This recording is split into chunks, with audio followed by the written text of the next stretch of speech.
دانشجویان عزیز خب اینک اول ترجمه های همین کلمه ها رو نگاه کنید، در دفترها خود رو بردار کنید. بازی چی گونه خونده بشن و چی ترجمه شدنشان رو بازی میخونم. look یعنی دیده شده دو حرفی او در یک جمله استفاده. وقتی که دو حرفی او در یک جمله بیاد حرفی او خونده میشه، ولی با وجود این هست کاملی هایی که در بعضی جا دو تا اومده میبیان لیکن او خونده میشه. look نگاه کن.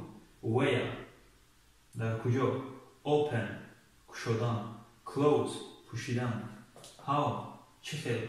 are هسته نباشد. یعنی کلمه is هست است نباشد. کلمه are در وقتی که اشیایی که از یعنی در شکل جمع استفاده بوده میشد. from از to با let's بیاید یعنی این معنای بیاید اونجا آمدن ندارد، ولی که معنایی که بیاید میرویم بیاید میشینیم معنای این با این معنی let's. store مغازه چون در اینجا دیده شده دو حرفی او در یک جا آمده است لیکن این دور خوانده نمیشود، این دور خوانده میشود. دور یعنی رو در آخر یعنی ناپور را تلفظ بکنیم. دور در. ویندو تیرزه. خب باید دارم که شما کلمه ها نکنید فهموش و طرز خوندنشان در دفتر لغت خود حتما کلمه ها رو بردار نمایید. کنون میگذاریم وقتی اسمی فهماندهی چگونه استفاده برای این کلمه ها رو سعی میکنیم از کلمه look. خب یعنی اساس فهماندهی در فعل ها بسیارتر در این درس می شود چون که استفاده بودن فعل مهمتر است و این ماندگی یعنی مثال window, door, store یعنی اسم ها این از یعنی لغت همچون لغت اینها رو از یاد کنید استفاده برید. ما فعل ها رو میفهمیم اساسا. خب look یعنی نگاه کنن. خب می‌نویسیم. خب مثال یک کلمه دیگه نگاه میکنم is hen مرغ. خب look it is a cat یعنی کلمه look نگاه کن یعنی کسی با کسی میگه نگاه کن این گربه است یعنی look it is a cat. خب یک مثال دیگه میبرم. مثال یک جمله دیگه بزنم look it is a cat باید هم همه میدونید کلمه no یعنی که نه. خب با شما کسی میگه look یعنی همچون نام تصور کنید که برای رفیقش گفته شده است look it is a cat. خب رفیقش یعنی look it is a cat نگاه کن این گربه است. no it is hen نه این مرغ است. یعنی کلمه look یک ترجمه عادی خود دارد نگاه کردن. مثال در یعنی در اردوهای بالایی دیگر معناها رو هم داشته میتواند کلمه look این در عین حال همچون نگاه کن من یک کلمه بزنم میکنم یعنی راسی بهرام خطاب کرده شده است. بهرام look at the hen بهرام با مرغ نگاه کن یعنی کلمه عادی است. تو هم با یعنی با کجای در نظر دارد کلمه تو. مثال to school با مکتب I go to school من با مکتبم. کلمه at هم با یعنی at با گفته یعنی با چیز نگاه کن با چیز نبین. وقتی که سوال میپرسم شما میتونید at 12 مثال در ساعتی. کلمه where در کجا. خب یعنی شکل تلفظ کردن با حرف نسیم و یا لیکن حرفی و پورا و نه و میخونه یعنی وی بالا تلفظ میکرده و یا یعنی سوال. خب کلمه یو با شما شناس است. یو یعنی شما. خب کلمه from از are میباشد معلوم باشد یعنی از میباشد you شما where. خب این کلمه چه ترجمه کنیم؟ Where are you from؟ شما از کجا؟ یعنی اینجا کلمه‌ش در خاص میگیم، یعنی در این حالت بینیم Where are you from؟ شما از کجا میباشید؟ شما از کجا میباشید؟ در بعض حالات گفته میشد، مثل شما میگویید مثل Where is my pen؟ My pen روچکه من Where is؟ در کجا است روچکه من در کجا است؟ یعنی در این حالت در کجا استفاده بوده میشود. خب یعنی با جمله دیگری Where are you from؟ شما از کجا میباشید؟ جواب این جمله مثال اگر شما از روسیه هستید یا که شما مثال از تاجیکستان، خب من چی میشد؟ I میباشم I am مثال I am from Tajikistan. من از یعنی کلمه from از نشد، من از تاجیکستان میباشم. خب من از تاجیکستان میباشم. خب باید دارم کلمه where با شما فهمو است. اگر نفهمو شما میتونید حتما در کامنتر نویسید، باید با مثالهای دیگر میگیم where. خب دلبر یعنی دیالوگ از گفتگوی دو شخص، یعنی دلبر میپرسد Where is my مثال Where is my friend Gulnoza؟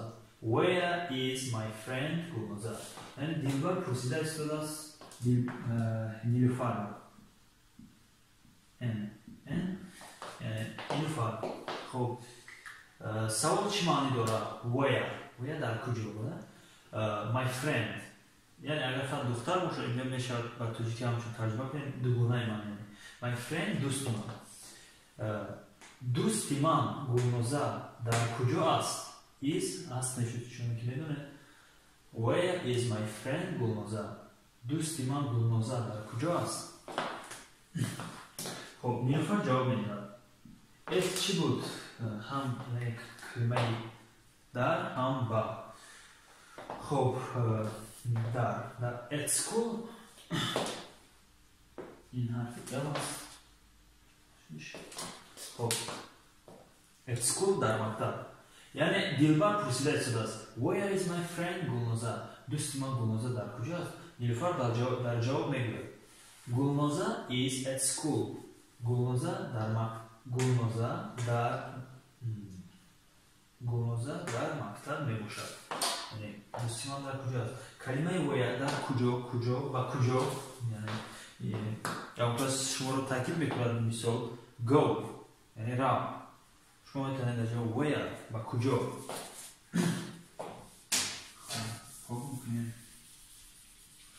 خب کلمه open close open شدن close پوشیدن یک جمله همگی با سه چهار جمله هم یک فهمونده هستم.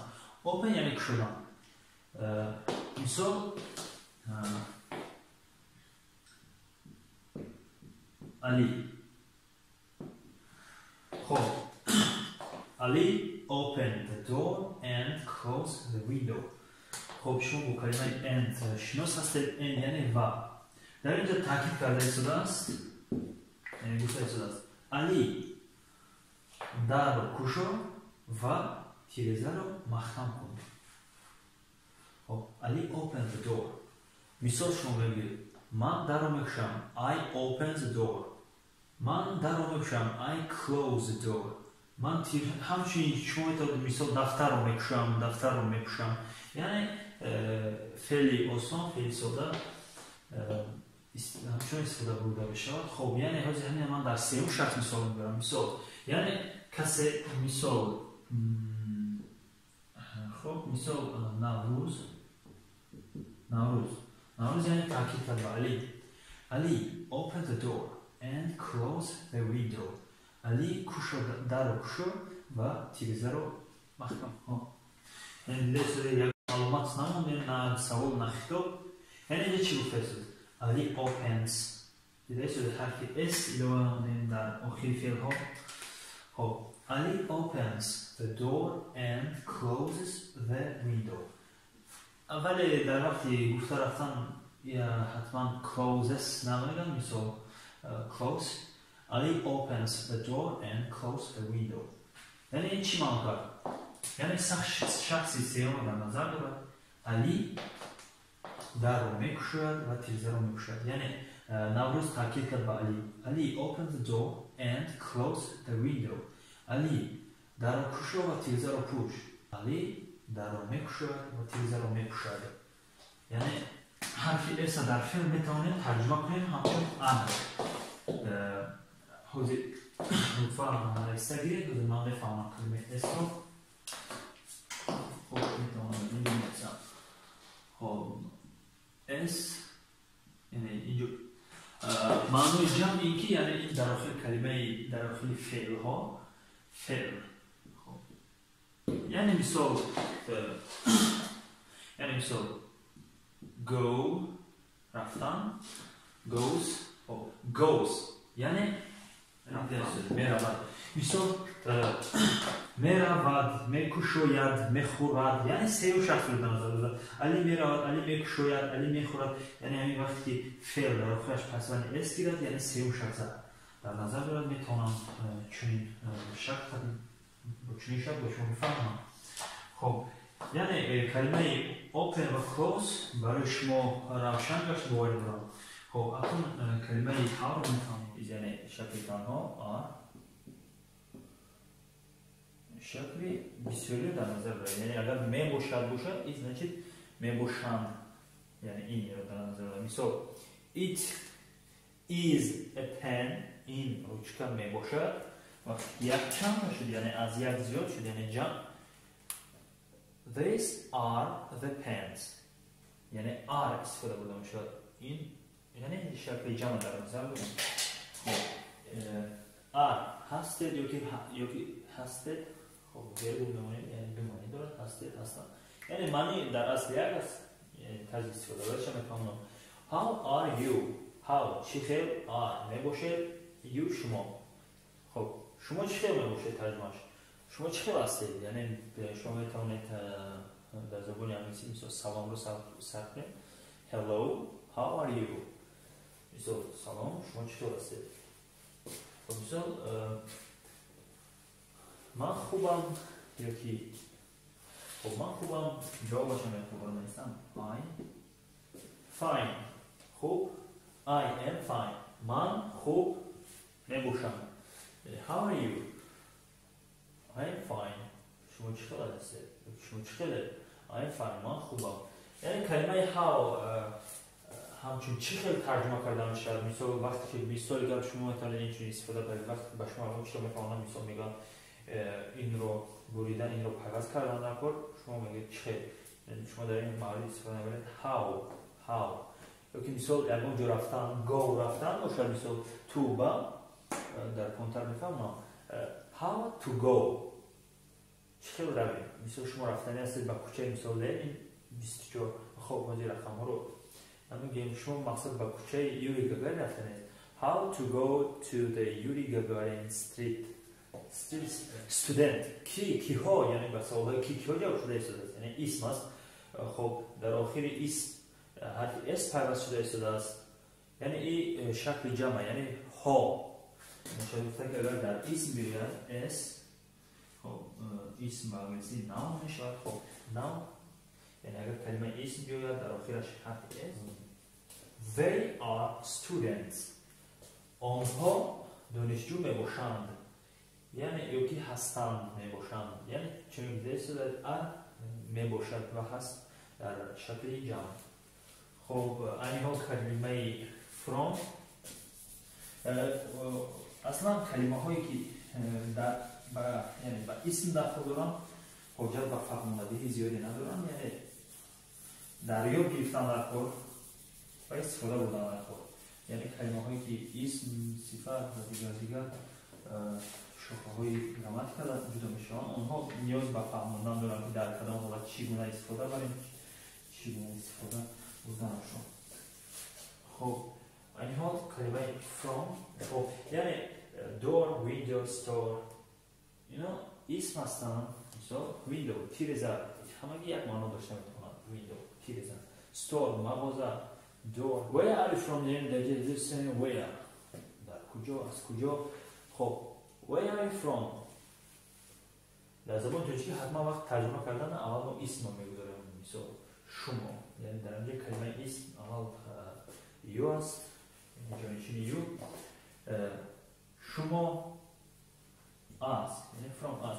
شما از کجا میباشید؟ اگر مثلا دونا ما ترجمه کنیم، چون گفتم بودم باز میگم این درست نمیگم. مثلا اگر ترجمه کنیم where از کجا، are میباشید، you شما، از یعنی کجا میباشید شما از.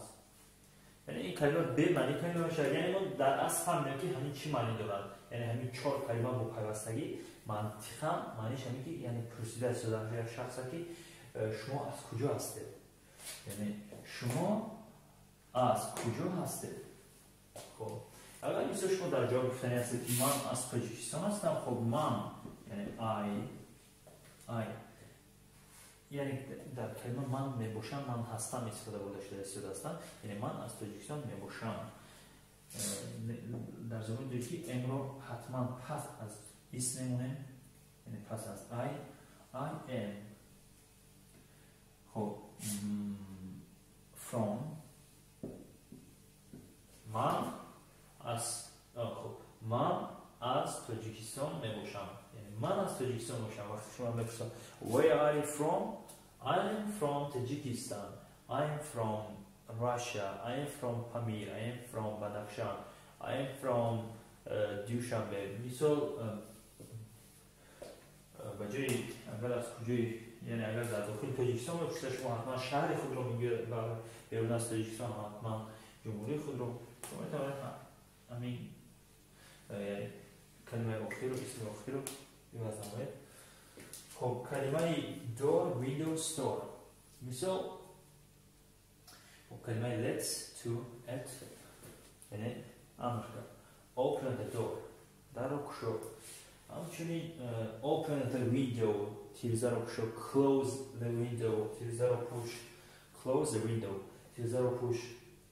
یعنی کلمه های اسم هستن، اسم سودا، یعنی اسمایی که اشیا هستن، یعنی خدمت هستن.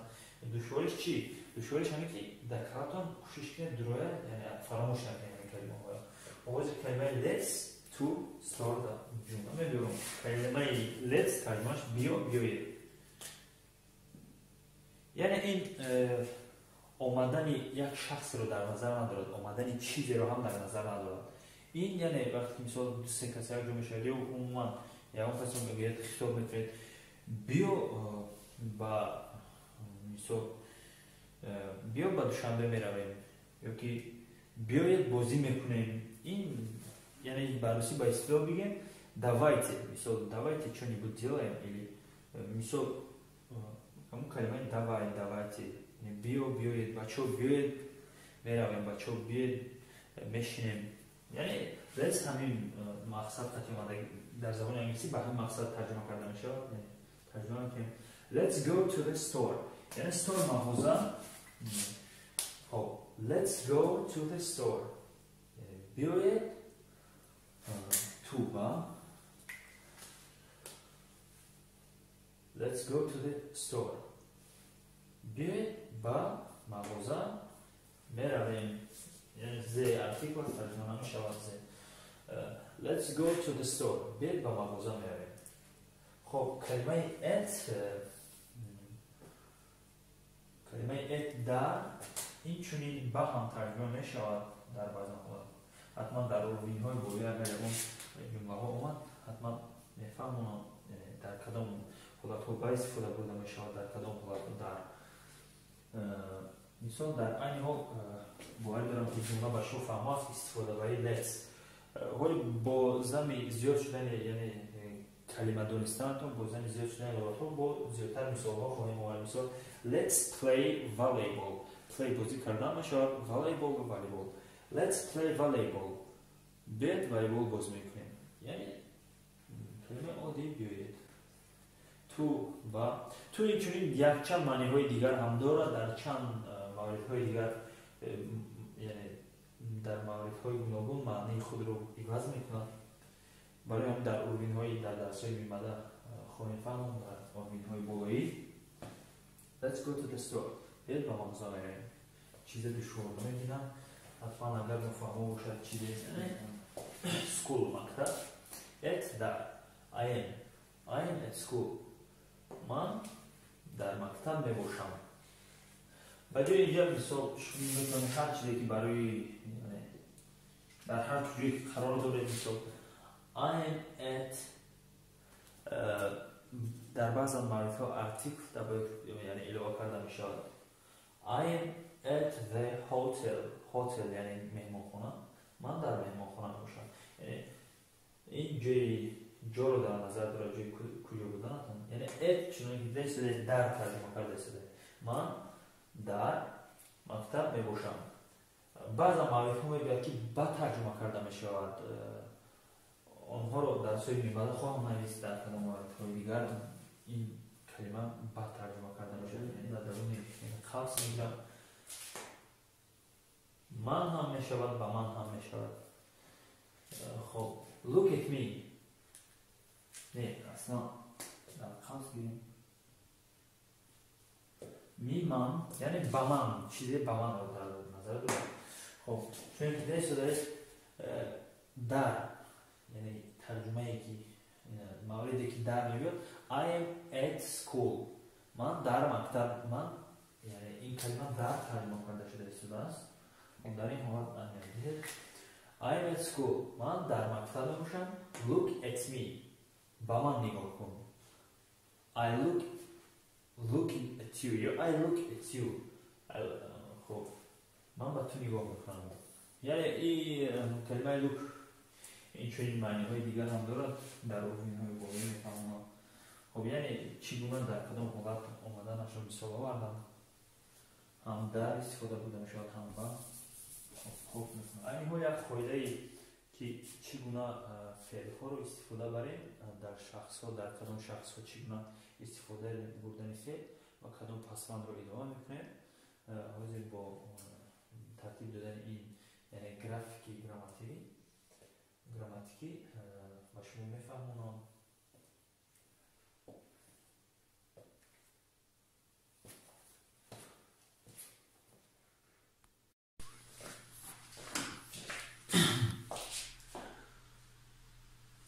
این حال چنین قاعده گراماتیکی رو برای درست استفاده بردن فعل میفهمونم. چون که در شده کلمه یعنی شکل مصدری کلمه شکل لغویش open در همین چهار حالت یعنی در همین چهار جایشین استفاده بردم. همین کلمه چنانی که در شکل لغوی خودش هست همون خیلی استفاده بردم شد. مثال I open you open we open they open یعنی من میکشم ما میکشیم. یعنی در زبان ترکی چگونه است یا که در زبان روسی یعنی وقتی که من باشم میکشویم تو میکشویی یعنی پسوند یم یی پسوند ها یعنی پسوند گفتم من ساده کرده فهمونم یعنی کشودم.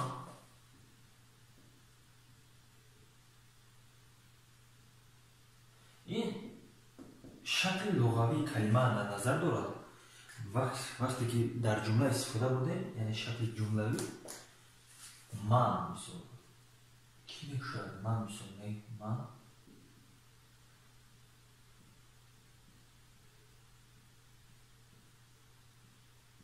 میکشم یعنی بینید که کشانم از میکشم برای آنکه ما این زبان رو علاقه گپ بزنیم میدونیم یکم مشکلی فکر نمیکنیم لیکن در اصل برای یک زبان یا دیگر یاد گرفتن اصلا این چیزها بهتر مقصد وزنی در نظر میاد. مثال کشودن من کشودم این کلمه هیچ معنی نمیکنه در زبان ترکی یعنی باید درستش من میکشویم یعنی پسند نبینیم میکشویم یعنی یم اگر تو باشم میکشویی یعنی پسندها یم یی یا یعنی پسندها ایواز شدن میگم. یعنی در زبان انگلیسی چه است یک آسونی مقصد قاعده و آسونی که شما میتونید زود یاد بگیرید یعنی همگی یک پسوند دارم پسوند اس همین اس هم فقط در سه و شخص استفاده بوده میشه. یعنی ببینید در یکم شخص و دوم شخص فقط این در همین چهار یعنی جانشین چون هم یک شکل لغویشون هست. مثال I close the door. من در رو میکشم. You close the door. We open the door. ما در رو میکشیم. یعنی وقتی اگر هیچ یعنی غیر از همین چهارتا ماندگی جانشین ها he opens یعنی اون میکشوید جایی که در اصطلاح یعنی verb فعل اگر پس از گیرد در زبان ترکی میتوانیم ترجمه اد و ید یعنی میکشوید وقتی می‌نویسم مثال opens میکشوید یا که میکشد یعنی آخری کلمه پسند اگر میتوانیم همین اسم همچون ترجمه کنیم ولی همه وقت در فعل ها یعنی اسم میتواند در اسم بیاد مثال پن روچکا پنس روچکا ها یعنی شکل جمع در نظر بردن ولی در استفاده بردن فعل یعنی حرکت اشیا فعل گفته یعنی حرکت اشیا را میگن که مثال بعض وقتا قانون قاعده های ترتیب میتی از زبان دانه مثال بعض وقتا به حقی میتواد مثال او دیکرده فهمانه فعل اسم صفت یعنی چی گونه بودن یعنی چه میفهمونم مثال کبود سفید چی خیلی سفیده چی خیلی کبوده فعل یعنی مثال من حرکت کردم یا عمل انجام دادم عمل انجام دادن شد یعنی فعل میگم مثال اوپن کشودن این عمل انجام دادن است چیکار کردن کشودن یعنی فعل به سوال چیکار کردن یا اوپن شدن چیکار کردن میکنن یعنی او دیگه فهمونیم همین فعل همین معنا داره یعنی کلمه های فعلش ما همین خود استفاده بوده در زبان انگلیسی تمام کلمه های فعل میتونه با جانشین ها یعنی با اصطلاح بگیم جمع آمیزه یعنی با جانشین ها پیوست نماید مثلا اگر کدام فعلی که باشد همین خانم خود در یادتون میگه خب درست میگیرد خب مثال take I take the pen من روچکا رو میگیرم you take the pen تو روچکا رو میگیری we take the pen ما روچکا رو میگیریم خب وقتی که مثال اکرم takes یعنی در اصطلاح غیر از همین چهار جانشین ماندگی جانشین ها در همه شده یعنی پسند اس در فعل اضافه کرده می شود اکرم takes a pen اکرم روچکا رو میگیرد اکرم close the door اکرم در رو میپوشد اکرم opens the door اکرم در رو میکشوید یعنی همچنین همین قانون رو در استفاده برای باید دارم که درس به شما فهمه بود و یکی اگر سوال ها یا نفهمی ها باشه شما میتونید در کامنتاری نویسید